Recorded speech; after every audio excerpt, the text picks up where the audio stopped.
Have you ever wondered how to sound more natural when talking about music in English? If so, you're in the right place. Today we're diving into the world of English collocations, specifically those related to music. Now you might be asking, what's a collocation? Well, collocations are combinations of words that frequently go together. They're like best friends, always seen together. Understanding collocations can give you an edge in sounding more fluent and natural in English. Take the phrase strong coffee, for instance. We don't say powerful coffee, even though strong and powerful have similar meanings. That's because strong and coffee are a common collocation. They just sound right together. In the same way, there are certain word combinations that we often use when we talk about music in English. These collocations can make your English sound more authentic and expressive. So are you ready to jazz up your English vocabulary with some musical collocations? Stay tuned to learn about 4 common collocations you can use when discussing music. The first collocation we will explore is big break. Now, big break is an exciting phrase. It's often used to describe a significant opportunity that allows someone to become famous or successful, especially in the music industry. Imagine it as a door suddenly swinging open, leading to a bright spotlight on a grand stage. That's your big break. Let's look at some examples. Picture a young and talented band playing in local pubs, dreaming of stardom. Then one day, they get their big break when a music producer hears them and offers a recording contract. Or consider a singer who's been uploading her songs on social media platforms for years. Then one day, one of her songs goes viral. That's her big break. You can use big break in sentences like these. The band got their big break when their song was played on a popular radio station. Or, after years of performing at small gigs, her big break came when she was invited to perform at a major music festival. The term big break is not limited to the realm of music. It can also be used in other contexts, such as acting, writing, or any field where a single opportunity can catapult someone into fame or success. Remember, big break is a great phrase to use when discussing someone's rise to fame in the music industry. Next up is the phrase singing along. This term is quite self-explanatory if you break it down. When you're singing along, you're joining in the melody or lyrics of a song that's already playing.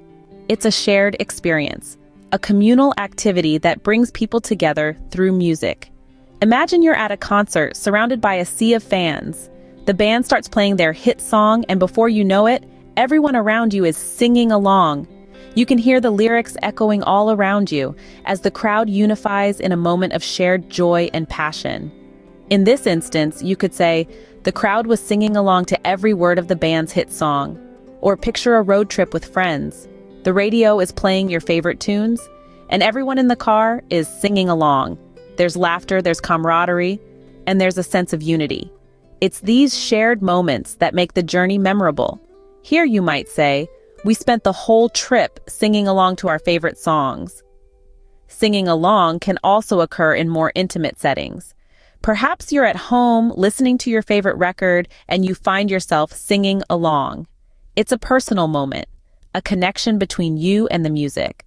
In this case, you could say, I love singing along to this album. It always lifts my spirits. So, singing along is a common phrase used when people join in and sing with the music. Our final pair of collocations are completely tone deaf and sing off key. These terms, my dear listeners, are the bread and butter of any music lover's vocabulary. Let's dive right in, shall we? Firstly, when we say someone is completely tone deaf, we are referring to a person who, bless their heart, just can't seem to correctly identify different musical notes. Picture your cousin who can't tell a C from a G, or your neighbor who thinks every song is in the key of I have no idea. That, my friends, is what we mean by completely tone deaf. For instance, you might say, despite his enthusiasm, my brother is completely tone deaf. He can't distinguish between a high note and a low one to save his life. On the other hand, when someone sings off-key, they are singing the incorrect melody. They are not hitting the right notes in a song, and it often sounds, well, a bit like a howling cat on a moonlit night. For example, you could say, I love my Aunt Sally dearly, but when we sing Happy Birthday, she always sings off-key. Bless her soul, she couldn't hit the right note if it was the size of Texas. Now, let's paint a vivid picture using both of these collocations. Imagine your dear friend Bob. Bob loves music with his whole heart. He's always the first one to jump in when a tune comes on, ready to sing along with gusto. However, despite his passion, Bob is completely tone-deaf and often sings off-key. So you might say, despite being completely tone-deaf, Bob loves to sing along, even if he often sings off-key. These phrases are perfect for describing someone's musical abilities or lack thereof. So don't be shy to use them when you're sharing your humorous anecdotes or simply describing your friend's unique talents. Remember, music is a universal language, and these collocations just add a bit more melody to our conversations. We've covered a lot of ground today, haven't we? We delved into the world of music, exploring important English collocations. We learned about Big Break, the golden chance to gain fame. We harmonized with singing along, embodying the spirit of unity in music. We also navigated the tricky terrains of being completely tone-deaf and how to sing off-key, understanding the challenges in distinguishing and producing musical notes. Keep practicing these collocations and you'll sound like a native English speaker in no time.